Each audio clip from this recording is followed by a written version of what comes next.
The Walking Dead. Pilot. Teleplay by Frank Darabont.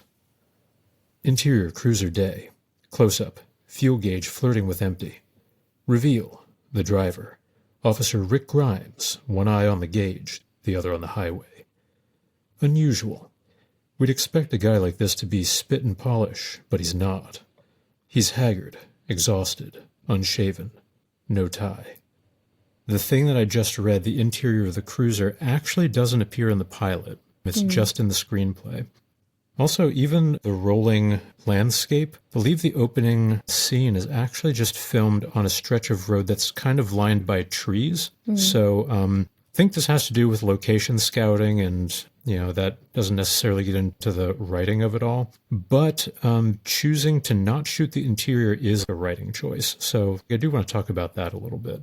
I think that the choice to ultimately just show Rick getting out of his car was probably a good choice for the scene that they're trying to set. Because in horror properties, like the interior of a car that's moving and functional feels like a safe space. So like showing him in the interior of a car in a place of security, might not have set the correct mood. So I think it's interesting just sticking to exteriors for this. Yeah, like he's more vulnerable if he's like having to walk around. Yeah. Yeah, it is interesting that they did show that he needed the gas, though, which was why he was there. That was not present in the pilot, at least as filmed. Who knows if it was edited out or something like that. But yeah, I mean, the fact that in the show, it shows him walking out with a can of gas shows that he's there for a reason. So it is implied. You have any thoughts?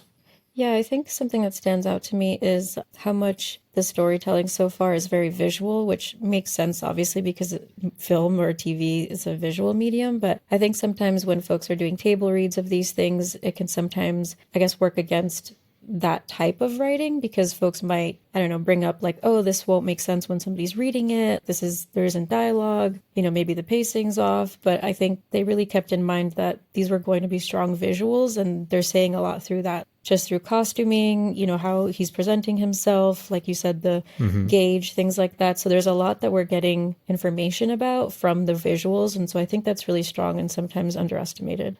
Yeah, and I think the fact that they say unusual, we'd expect a guy like this to be spit and polish, but he's haggard, exhausted, unshaven. That kind of thing where it's like you expect one thing, but you get another is also really powerful.